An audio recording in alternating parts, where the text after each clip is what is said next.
Tonight, the government confirms on this programme today's budget isn't just about cutting national insurance again, the plan is to get rid of it. We're told Jeremy Hunt's 2p cut is just the start, but there's no time frame on when it will be phased out. The Chancellor also extends child benefits and takes a page out of Labour's book, axing the UK's non-dom rules. Keir Starmer labels it the last desperate act of a party that has failed, saying the Conservatives were completely unable to generate the growth that people need. So was this the budget that will soothe the nerves of Conservative MPs worried they're heading for a catastrophe at the next general election?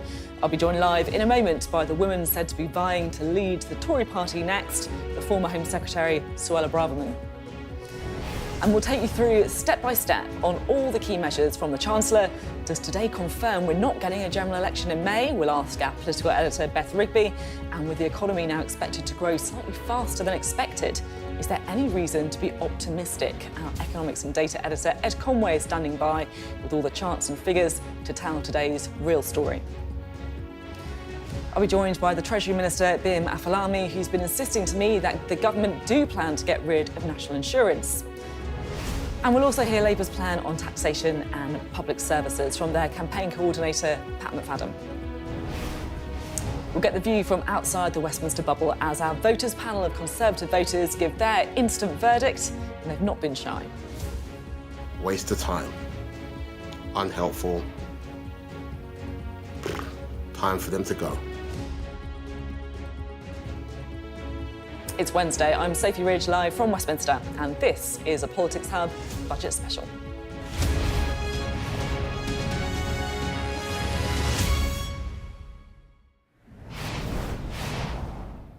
Hello, good evening. Well, we were expecting a pre-election big bang from the Chancellor today in his budget.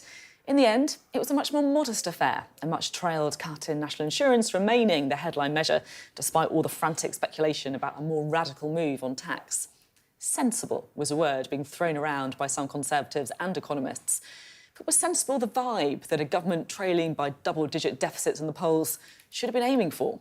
We'll be getting reaction from the former Home Secretary Suella Braverman shortly, but first let's take a look at some of the key measures announced today. Firstly, national insurance will be cut by 2p from April. It will reduce to 8% for employees and then 6% for those who are self-employed. The high-income child benefit charge threshold will be raised from £50,000 to £60,000, and the government will get rid of the current system for non-DOMs. The VAT registration threshold for businesses will increase by £5,000 to £90,000, and the government will invest almost £6 billion in the NHS. That includes £3.4 billion in modernising its IT systems. The government will also launch a British ISA, allowing an investment of up to £5,000 more in UK equity per year. A new duty on vaping products will be introduced in 2026, and there'll be a one-off increase in tobacco duty. The government will keep the 5p cut to fuel duty for another year, and the alcohol duty freeze will continue until February 2025. So that is all the nuts and bolts. Here's our political editor, Beth Rigby. A pre-election budget, this moment as much about the politics as the economics. This may be the last chance to shift the dial for a Conservative Party 20 points behind in the polls. A huge opportunity for this Chancellor, and one matched with big expectations from his party and the public. Because of the progress we've made, because we are delivering the Prime Minister's economic priorities, we can now help families. We can now help families not just with temporary cost of living support, but with permanent cuts in taxation. But the only big cut in this budget was 2 percentage points off national insurance. This a repeat of Mr Hunt's big giveaway last November that failed to move the polls. And his other more modest move, changes to child benefit to help higher earners. From this April, the high-income child benefit charge threshold will be raised from £50,000 to £60,000. We will raise the top of the taper, at which it's withdrawn, to £80,000. That means no one earning under £60,000 will pay the charge, taking 170,000 families out of paying it altogether. There were some new taxes too on vaping, business class plane tickets and holiday lets, and a new measure to abolish tax breaks for so-called non-doms who live in the UK with a permanent home overseas. It was a policy taken from the opposition benches and made the Chancellor's own. Provided we protect the UK's attractiveness to international investors, those with the broadest shoulders should pay their fair share. So the government will abolish the current tax system for non-doms, get rid of the outdated concept of domicile. The Prime Minister looking pleased with a budget he's understood to have been heavily involved in. Secure Star.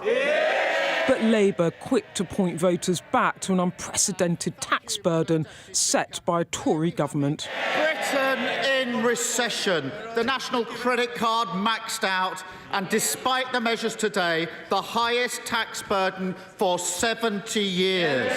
Give with one hand and take even more with the other, and nothing they do between now and the election will change that. Yeah, I saw that. Budget delivered the PM and his Chancellor straight out on a visit to a builder's merchant. The question is, have voters simply stopped listening? Did you catch any of Jeremy's budget? Yeah, no, because you were working too hard. The message of today's modest tax cuts could prove a hard sell. Hi, Beth. Hi, Chancellor. Nice to see you. Likewise. How are you doing? Very good, thank you. We've just had your budget. We don't know when the general election will be, but is this your last throw of the dice? Absolutely not. We have produced today a budget that shows that we are turning a corner. We have had a plan since the time I became Chancellor to bring down inflation and restore growth. The numbers published and independently verified by the Office of Budget Responsibility show that plan is working. And the changes that we've made today on national insurance, combined with what we did in the autumn, mean that we'll fill around 1 in 5 vacancies in the economy. I will come back to the tax burden because the OBR forecasts show that's going to be going to the highest level in 70 years by the end of the forecast. But I've got a whole section on that.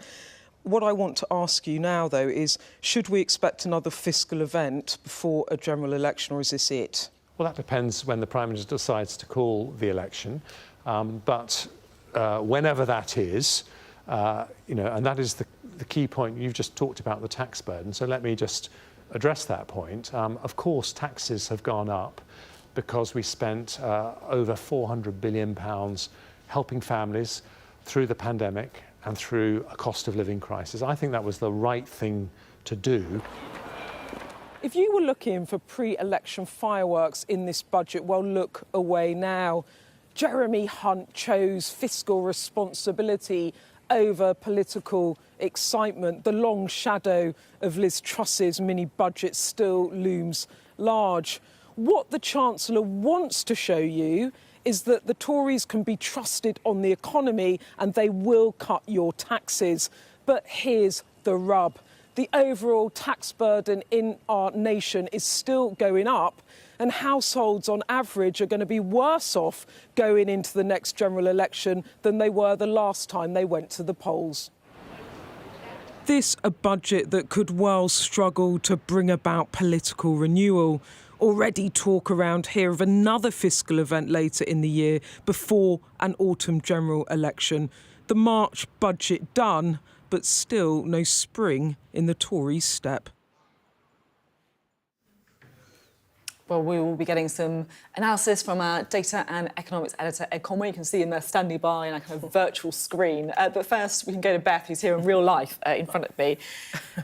Beth, yesterday we were sitting here saying, will it be a problem if we're still talking about the 2p cut in national insurance tomorrow? And here we are, and the headline measure is still the 2p cut in insurance. Is that a problem?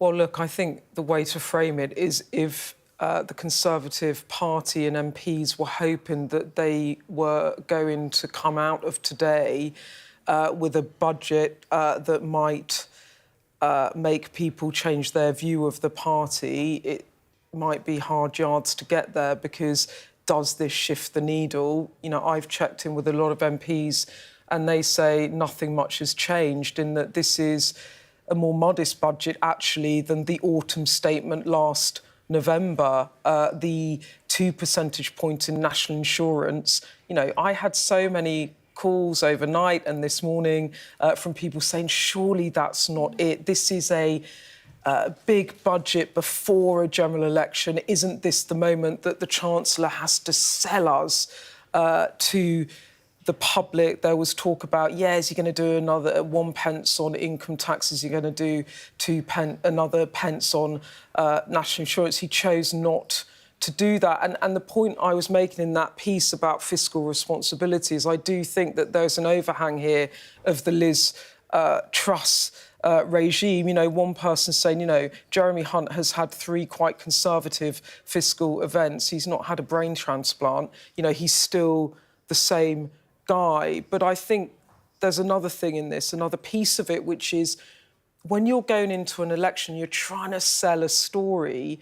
Did the Chancellor and the government come out of this event today really setting a narrative about what they want for the country and where we're going? Because a lot of MPs I've spoken to think that that narrative hasn't been set. Now, if you talk to people within government, they will say, as I said to you yesterday, this is a proof point moment. This was never meant to be a poll game changer. And I think what it feeds into is the fundamentals of the economy, that this is a Conservative government that needs more time for the economy to improve so that people are beginning to feel a bit better off.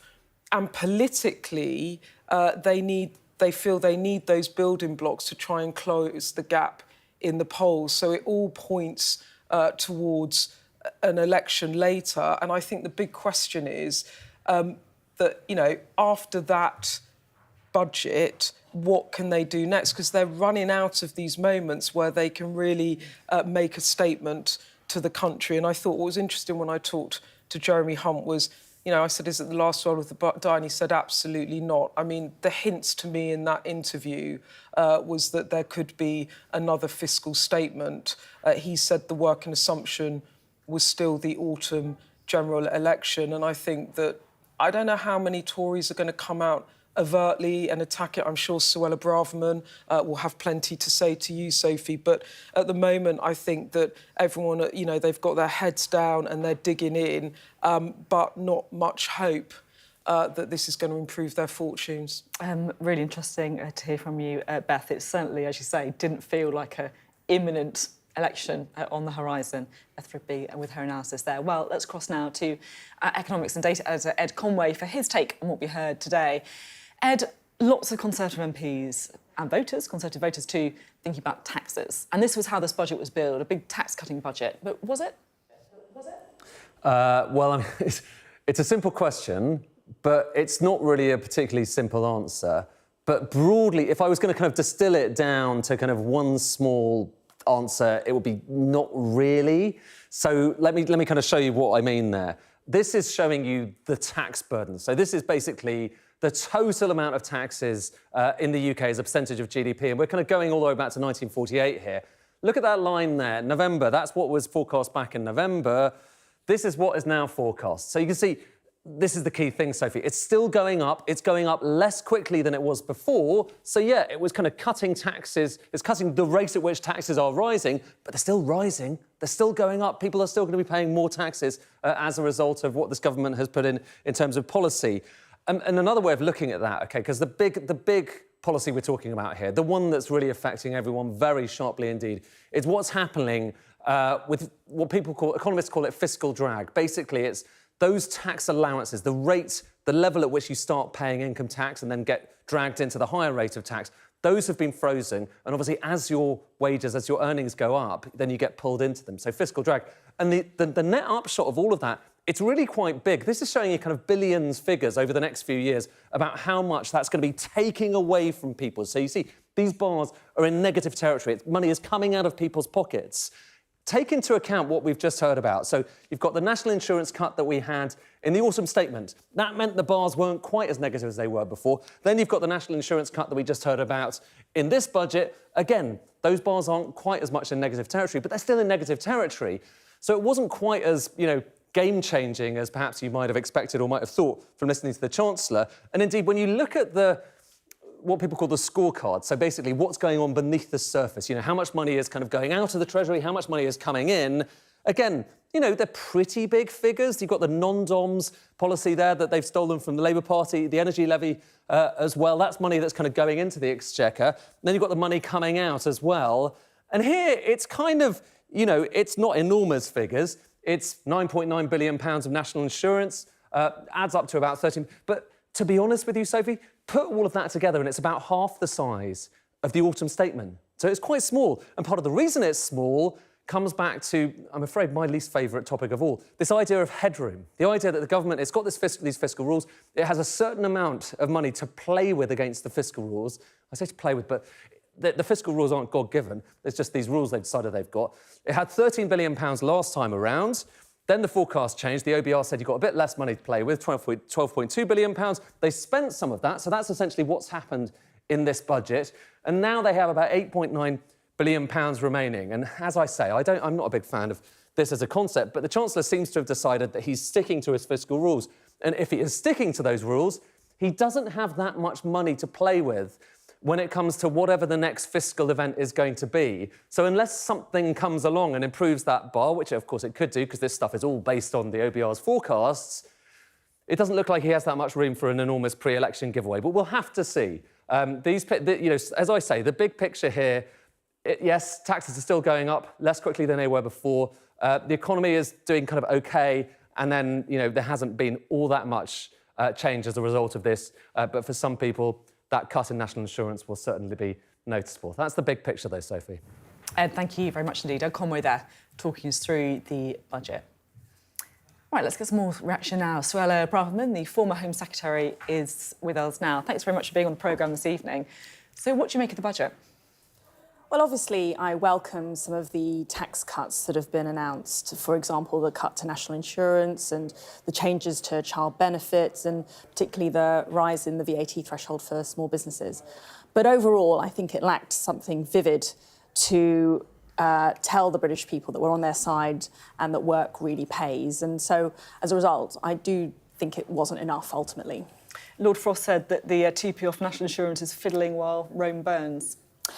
I was disappointed that we didn't see any changes to income tax. I think 2p cut off the basic rate of income tax, so an increase to the personal allowance or a raising to the tax thresholds would have been that offer that would have sent the message to British workers, savers and pensioners that actually work pays. You're not working for the taxman, you're working for your families and yourselves. And there's an incentive to actually work longer or work harder because our tax regime at the moment operates in a very disincentivizing way. I mean, you say there you wanted something on income tax, and you did set out yesterday what you wanted to see. 2p off income tax, increasing the personal allowance, raising tax thresholds. You didn't get any of that. I mean, do you think you might have had a bit more clout if you were still around the cabinet table? Well, listen, I've constantly been urging the Prime Minister to change course and be a bit more vivid and a bit bolder and in the spirit of delivering what the British people have voted for. We're supposed to be the party of low tax, but we've overseen the highest tax burden in 70 years. And I think now was a real opportunity whereby a cut to income tax would have sent that message. It would have had real benefit. We've got a system where now, if you're on a low income, you're paying a higher tax bracket than you really should have been. If you're a nurse or a teacher, you're paying a 40% tax rate at the moment. That was never intended, and the marginal tax rates are operating in a really punitive way. We should have changed that today. And part of the reason you did decide to leave was over migration, right? And today, it was interesting to see the OBR upgraded its forecast for net migration, up from 245,000 a year last November to 315,000 now.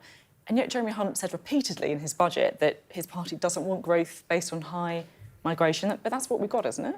Well, first of all, I'd say OBR forecasts on migration have consistently undershot and been wrong, so I would take them with a pinch of salt. Do you think it'd be higher than they say? Well, based on recent experience, where our latest figures as of November 2023 came in at 700,000 net migration, and our projections by the ONS are forecast to increase.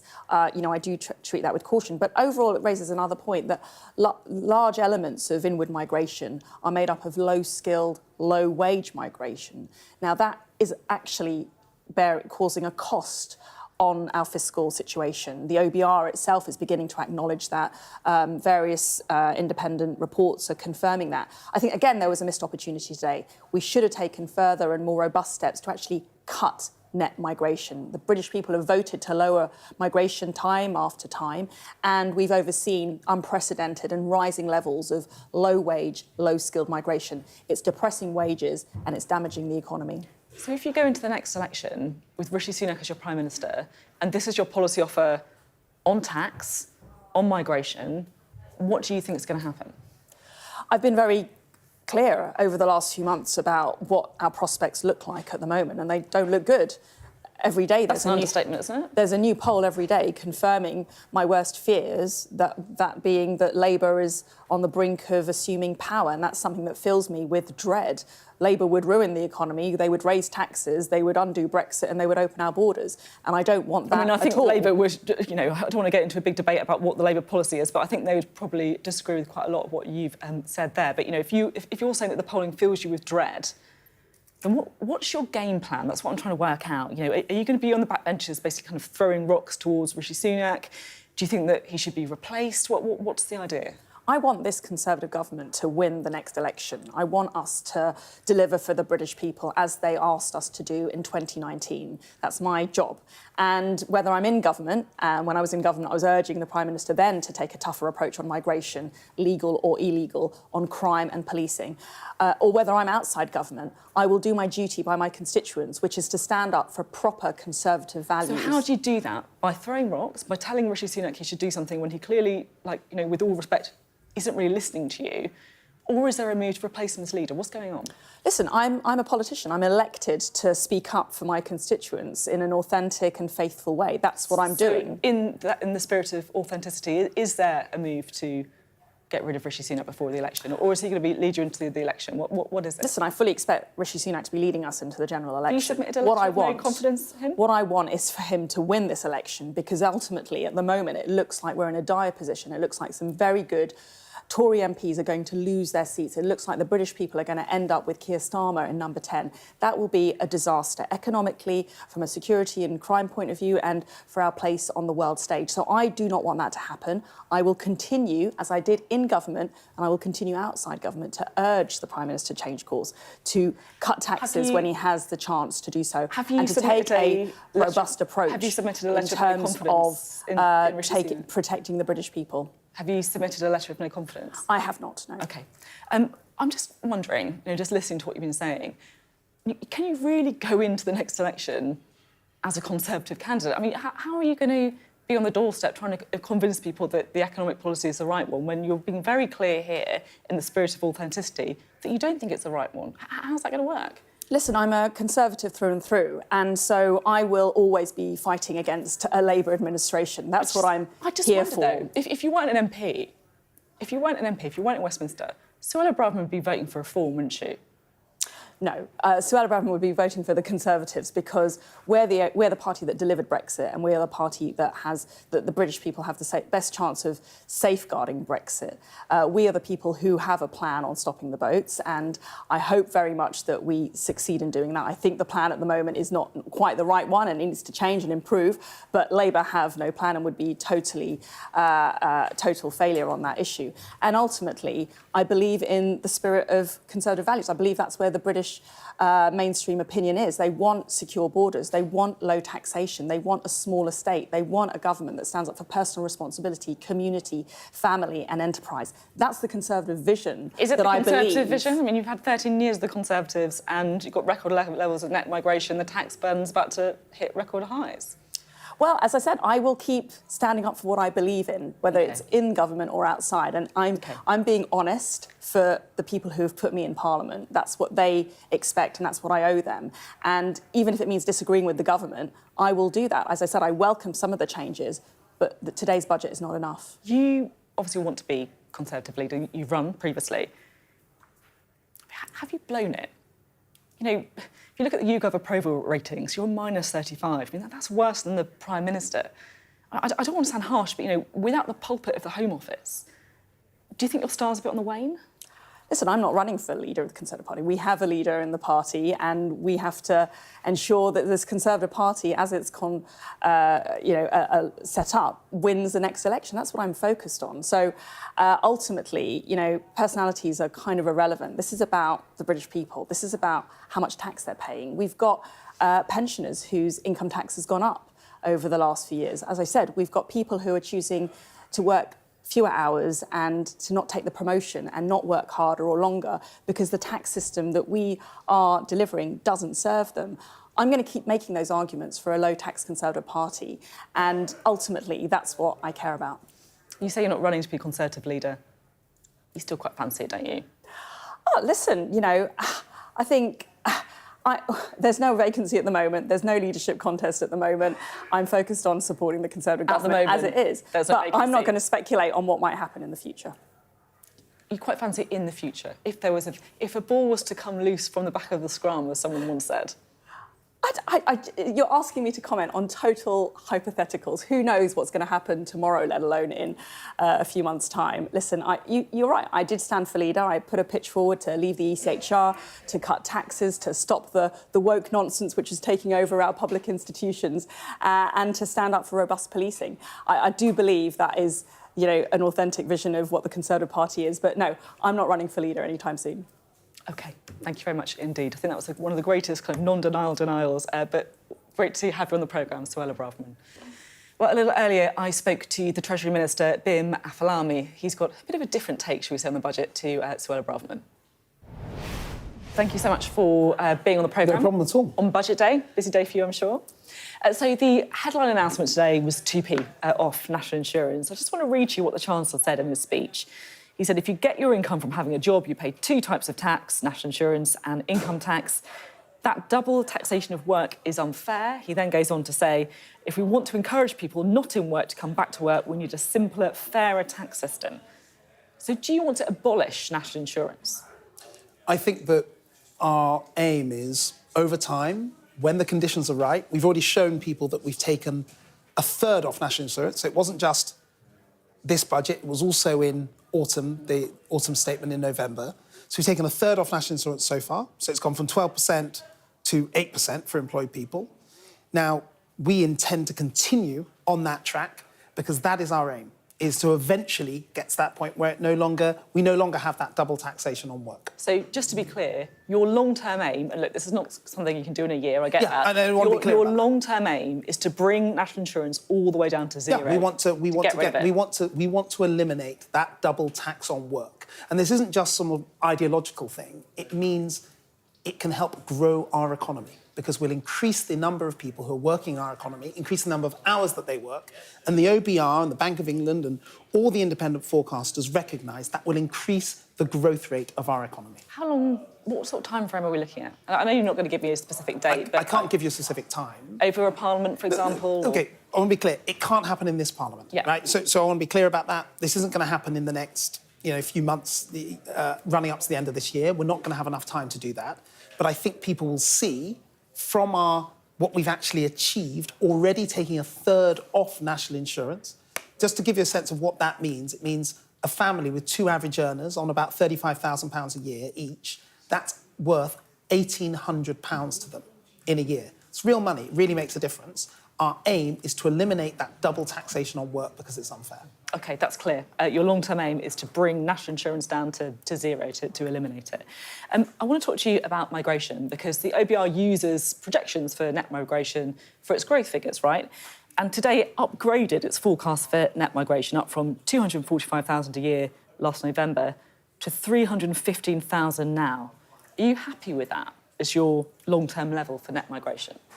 Well, look, it's very, very difficult to project out into the future levels of migration. Over the last couple of years, we've, for example, had over 100,000 people come from Ukraine, for example, and that wouldn't have been predicted. I'm talking about the OBR's predictions for net migration that they're basing your growth figures on. Well, no, it's one element of the growth figures. But look, what the OBR also say is they say that since the last fiscal event, the decisions by the government have cut the levels of migration that they expected, right? So the way to answer your question very directly, I don't think that we should have an economy based on high levels of migration, because that means that you're embedding all sorts of other weaknesses in the economy. So 315,000, is that too high? Well, I don't want to get caught into specific numbers. What is in the OBR's figures today? That's in their forecast today. It's fair enough to ask about it. It is fair enough to ask about it. What I'm saying is, I don't want to get tied down as to what exact number on migration is applicable, because economies change and it's too far to predict in the future. What I know is that our priority is to increase the amount earned by every single British person, improve their skills, improve their job prospects, and improve and grow the economy, improve their incomes. That's why we've got the focus on national insurance. But something else that we're doing, and I don't think it's got the coverage that it's deserved today, are the changes to child benefit, moving the 50,000 threshold up to 60,000. Indeed, you'll still get some child benefit up to £80,000. That will make a huge difference to lots of middle earners all over the country. For example, if you're a family where one person's on £60,000, the other's on £35,000, not wealthy people, taken together with the national insurance cuts from both the autumn statement and this budget, they'll be almost £5,000 better off, £4,600 better off. Keen to talk about child benefit, not so keen to talk about OBR's net migration forecasts. Philip Hammond described it to me earlier as a very sensible budget, which is a compliment, right? I think he meant it as a compliment.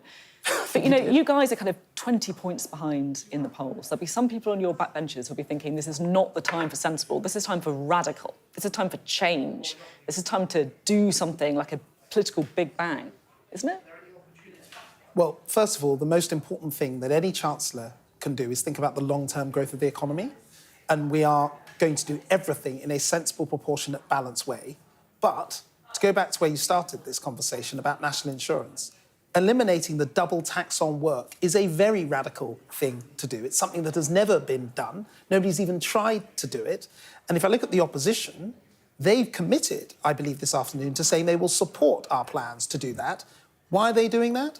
They're doing that because they know it matters, they know it will be popular.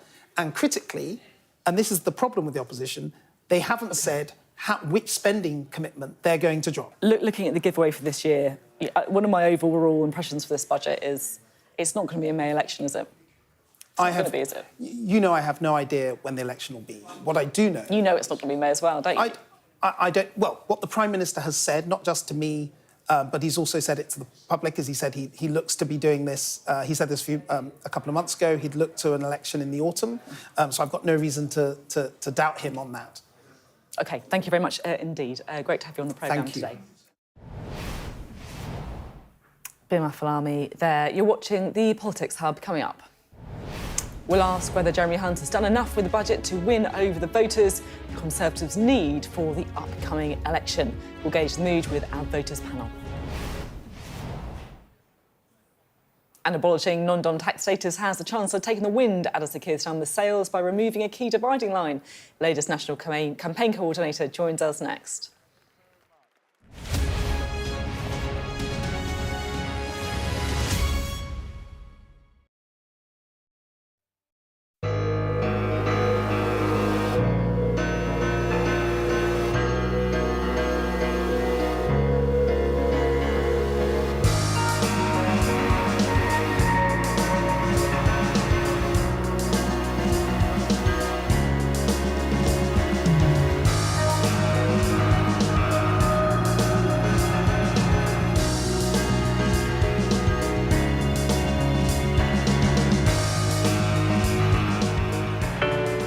Big stories don't always come from big cities.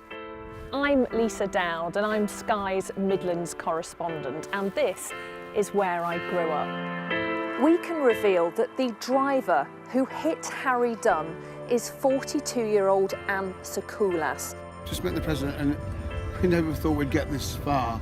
This is what they're up against, that the wind is the really big problem. It is back-breaking work and the smoke is thick. It's been working well. Water levels are dropping, but no one knows what impact further rain will have.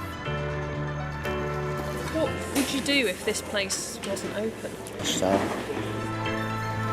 We take you to the heart of the stories that shape our world. It's really scary. We're terrified. In this community, I'm told that everybody knows someone affected by COVID. Hopefully this will be the last wave. I never knew they would make it. It's amazing. Change seems tantalisingly close in this corner of the UK. Wales was the first to introduce the plastic bag charge. This is my patch, my specialism. It's also my home.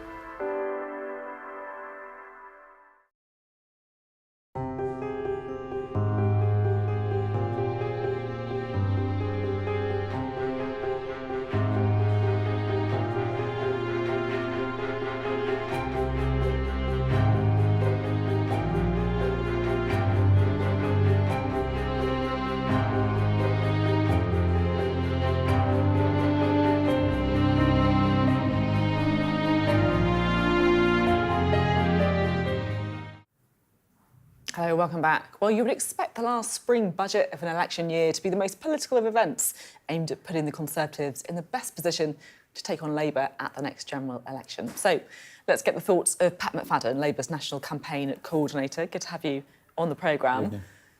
So the Conservatives have nicked your nom-dom policy. Where are you going to find the money for schools, the NHS now? Two things I'd say about this. First of all, they spent 2 years attacking us for having this policy, saying it was a terrible policy and all the rest of it. If they had adopted this 2 years ago or 5 years ago, it's been our policy for quite a long time, just think of what that could have paid for in terms of the NHS or education or any public service. The second thing I'd say about this is their whole attack on us for the past year in particular has been this phrase, no plan. You've got no plan. In doing this, they've proven they have no ideas of their own, and they've also scuppered their principal election attack against us about having no plan. So it's not a fantastic move on the chessboard, it's a complete intellectual collapse from the government today. It leaves you with a hole in your budget, though, doesn't it? You acknowledge that? We take the financial stability and the costing of policies really seriously. And budgets are complicated things. They've got a lot of measures in them. Public expenditure across the board, across departments is a large amount of money. We'll go away and we'll look at that, and we are clear with people when it comes to the manifesto, what's in that manifesto will be properly costed and funded. OK. The one thing it seems to me that neither the Conservatives or Labour want to talk about is public spending and the absolutely savage levels of public spending that are pencilled in for after the election. Are you really going to sign up to those? Well, look, you don't, as an opposition, get to choose the inheritance that you might get if you win. You choose what you do with it, though, don't you? First of all, you know, winning is not easy. Not a single vote has been cast. So, you know, we know we've got a very big job to do during the course of this year. But if we won the trust of the British people to govern, you have to start from what you inherit. And that's why my colleague, the Shadow Chancellor, Rachel Reeves, said last week, and she was right, that if we win the next election, we will be inheriting a more difficult economic and public spending picture than any party's inherited for decades. And that's going to be difficult, but it does give the opportunity to turn the page and to start to rebuild, and that's what we want to do. You see, Keir Starmer says public services are crumbling, right? Labour politicians across the board are lamenting the state of public services. And actually, the polls show the public probably agree, right? YouGov saying they want public service investment over tax cuts by a ratio of 2 to 1. And yet, Labour's response to the budget is to effectively immediately sign off a tax cut that the Conservatives have put in and not talk at all about the need to spend more on public services. Is that really the right political decision? Well, a couple of things in that. You say a tax cut, the tax burden is going up. And when you take into account not just the national insurance measure announced today, but if you look at the polling... This is important. The cost overall for a typical family is approaching £900 per year for a typical household when you take all the tax measures that have been announced in recent years. So we are conscious that the taxes for households are on an upward trajectory. That's the first thing. But yes, I agree that public services need investment, and that's got to come through economic growth. That's why we put economic growth at the heart of what we want to do. You can't, in this country, continue, and this is part of the problem with the budgetary debate that we've had, to be honest, a budgetary debate that's purely about headroom and what tax measures is too small. You have to change the trajectory of economic growth to generate the wealth the country needs for its public services, and that's why it's our #1 goal. I get, everyone wants growth, but this is also important. There is a genuine debate about tax cuts, and I accept the tax burden is high, and public service investment. And I know that Labour are very scared about falling into Tory traps about magic money trees and increasing taxes under Labour. But are you falling into a bigger Tory trap here, signing up to fantasy public spending after the election? No, we've been clear all along that we're not going to fight the election promising to increase income taxes for working people. But are you going to fight the election promising to stick to the Conservative plans on public spending? Well, if we deviate, we'll say how we'll do it. That's what the public expect from us. And just if I could say gently, I've heard a Tory Treasury Minister wander around the studios today floating £40 billion of unfunded tax cuts by saying they're going to get rid of national insurance. I just hope they get challenged as much on where that £40 billion is going to come from as anything we say. You should take it as a bit of a compliment that people are really scrutinising what you're going to do when people are expecting you, in many ways, to be the next government. But I just hope that when the Tories float £40 billion of tax cuts, they're asked about that too. So what do you think about national insurance then? Do you think it's something that should be eliminated? Well, look, I think any tax cut you make or any decision you make has to be sustainable and affordable. That's the first principle. But on taxes for working people as a whole, we've been very conscious that they're going up, and that people are really feeling the pinch of this, especially when you ally it to the mortgage increases they've had to pay as a result of the Tories crashing the economy 2 years ago. So we're conscious of the real-world circumstances that people are living in right now, and that's a world away from the bromides we've had from the government about being the party of low tax and cutting debt, which are defied in reality by the figures on tax and debt at every turn. OK, thank you very much indeed. Pat McFadden there from the Labour Party. Well, as Labour's national campaign quarter, I'm sure Pat knows all about the new constituency seat of Great Grimsby and Cleethorpes. It was Labour from the end of the Second World War until it switched to the Conservatives at the 2019 general election. Well, this week on Sky News, we launched Target Towns to really hear from voters in parts of the country that are going to be critical at the next general election. Our national correspondent Tom Parmenter has been there to see how the budget's been going down. Every day, Mike gets into the sea at Cleethorpes to connect with people through videos and spread some positivity. Morning, morning. Community is everything, so it's more important than ever that we stick together. Budget day may be about the numbers, but it's so much more than that. For me, it comes down to one word: hope. Hope that, things are going to change and that they can get behind something and believe in it. And I think they need to be able to touch and feel it, and see how it's going to change their life. In neighbouring Grimsby, at a play session that's free for families, the Chancellor's outlook didn't tally with theirs. The national insurance cut will help Sally's partners take home pay, but not their spending power. It still quickly disappears because obviously the cost of living goes up. That doesn't really change anything. So many families here in the West Marsh area of town are just surviving each month. Don't think today the budget's helped anybody dramatically at all, and I think what it is, it's an election pitch. But they've taken so much away that in this point leading up to an election, I don't see how they can ever give money back that will really help, because anything they give is swallowed up just like that.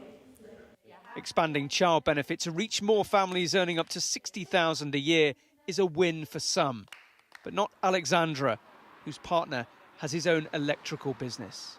I think the child benefit is fair enough. It might not affect us, but I think the major thing for people is the childcare cost.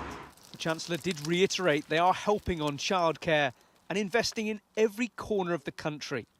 There are big plans for the docks in Grimsby, but at the art club in a community cafe here, Chelsea had expected much more. We'll help you, we're going to get it better, the budget's going to go down, this is going to go down, but then it's not, because then a month later it's gone up again. So is it coming down or is it just going up? Either way, you can't win, can you? It's just... Feels like we're third world. Yeah, every day. we're not picking up as a country, we're going back. There were bits and pieces from this budget, but put together, it hasn't changed the mood here. The drag on the nation's finances runs deep. Tom Parmenter, Sky News, Grimsby. Coming up next on the Politics Hub. Was it an election-winning budget? Our voters' panel of 2019 Conservative voters delivered their verdict, and you will not want to miss it. Waste of time. Unhelpful. Time for them to go.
Hello, welcome back. Well, we've been getting our own snap verdict from our voters panel.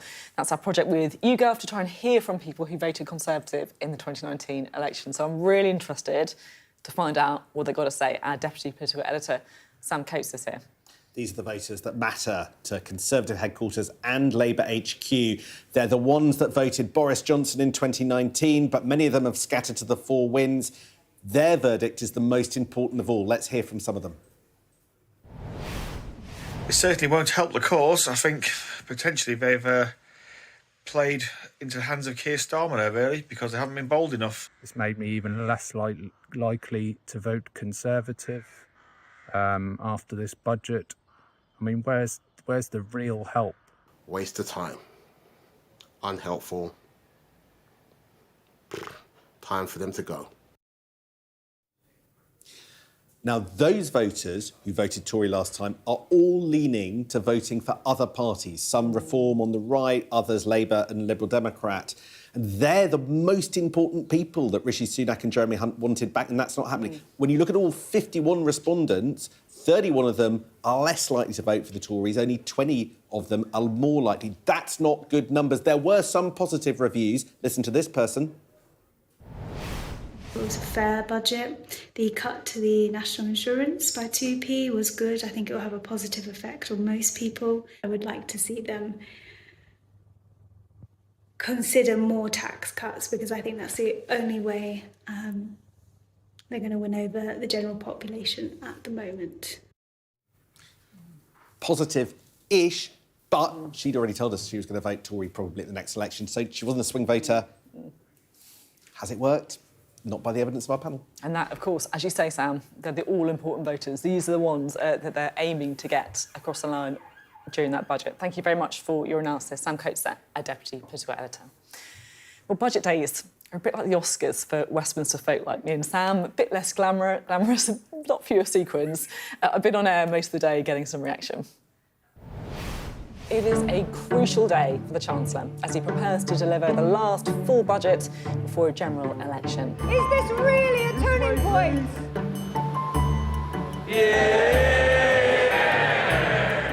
We can now help families not just with temporary cost of living support, but with permanent cuts in taxation. We'll abolish the current tax system for non-doms. Growth up, jobs up, taxes down.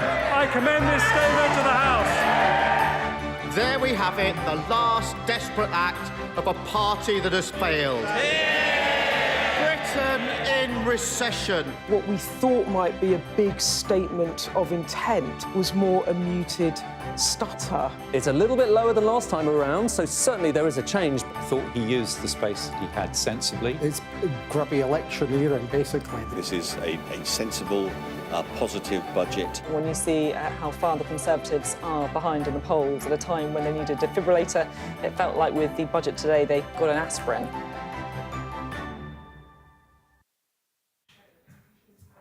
What a day. Coming up, we're going to take stock and we're going to assess a big day in British politics and ask, with the polls putting so much pressure on the Conservatives, did the Chancellor meet the moment or was his budget a missed opportunity?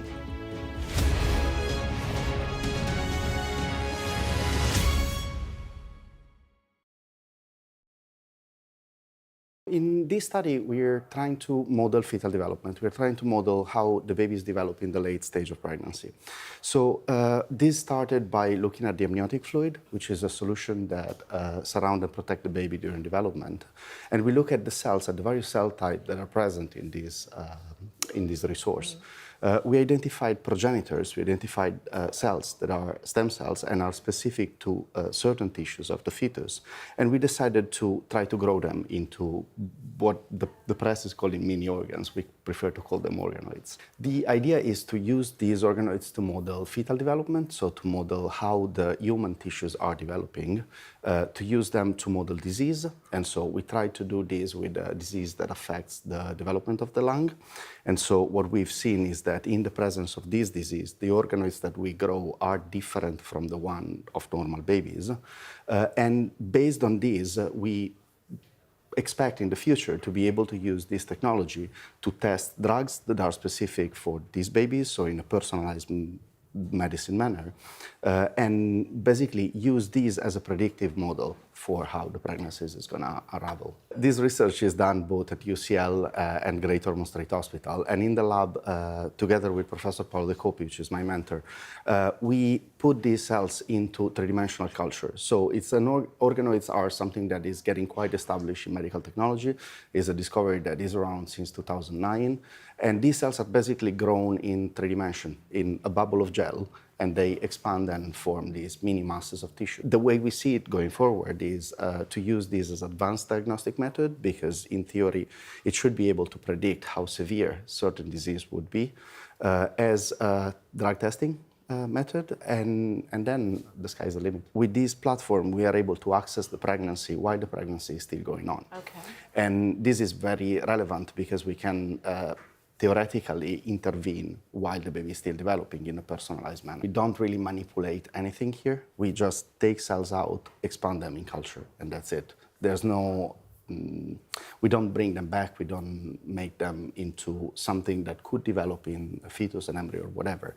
We're simply taking a snapshot of what's the status of the tissue at that specific moment in development. Hello, welcome back to the Politics Hub, where we've been getting budget reaction from all of the key players. We can get some closing thoughts now from Beth. Beth, it feels like another century when we kind of began the day here. Yeah, although I'm sure you probably got a bit more to go as well. There's been so much political reaction. Philip Hammond saying it was a sensible budget. Suella Braverman earlier on in this programme saying it needs to be more bold, it wasn't going to shift the dial.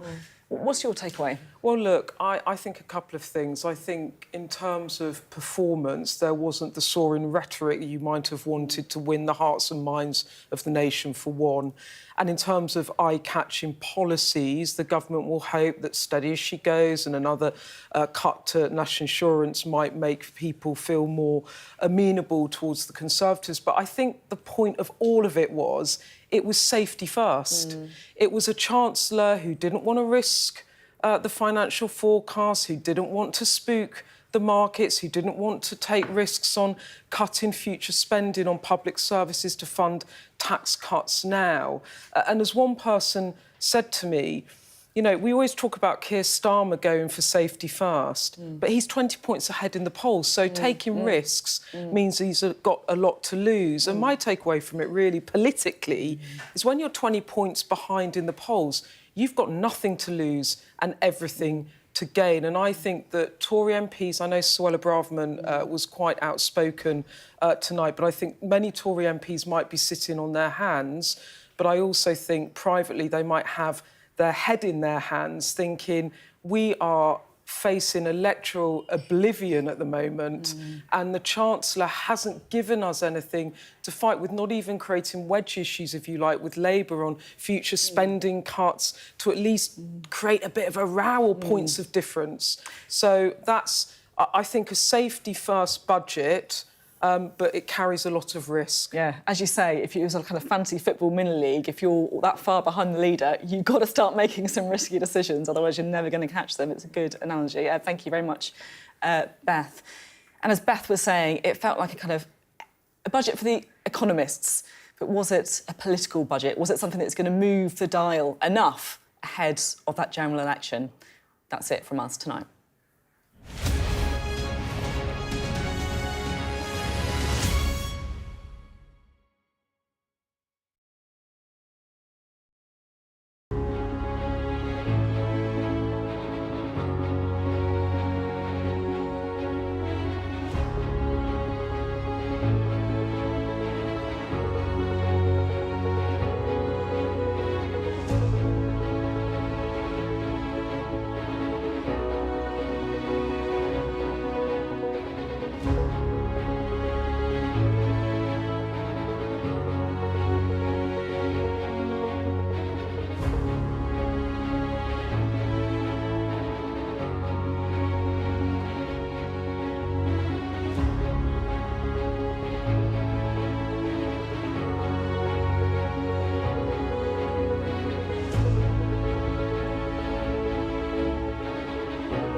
Hello, it's 8 o'clock. This is the UK Tonight, live in Cleethorpes for a budget special programme. A giveaway for millions of workers as the Chancellor confirms the 2p cut to national insurance and tries to win over voters in the last budget before a general election. A plan to grow the economy versus no plan. A plan for better public services versus no plan. A plan to make work pay versus no plan. Britain in recession. The national credit card maxed out, and despite the measures today, the highest tax burden for 70 years. Over the course of the next hour, we'll be discussing what the Chancellor's announcements mean for you. I'm going to be joined by consumer finance specialist Sarah Pennells, who'll be answering your questions on the budget and the impact on your household finances. Help for high-earning parents, but what about those on lower incomes? We'll hear from our national correspondent, Tom Parminter. And we're going to be speaking to the people of Grimsby and Cleethorpes, our target towns in the run-up to the election, to find out exactly what they thought of today's statement. All that to come here on the UK Tonight.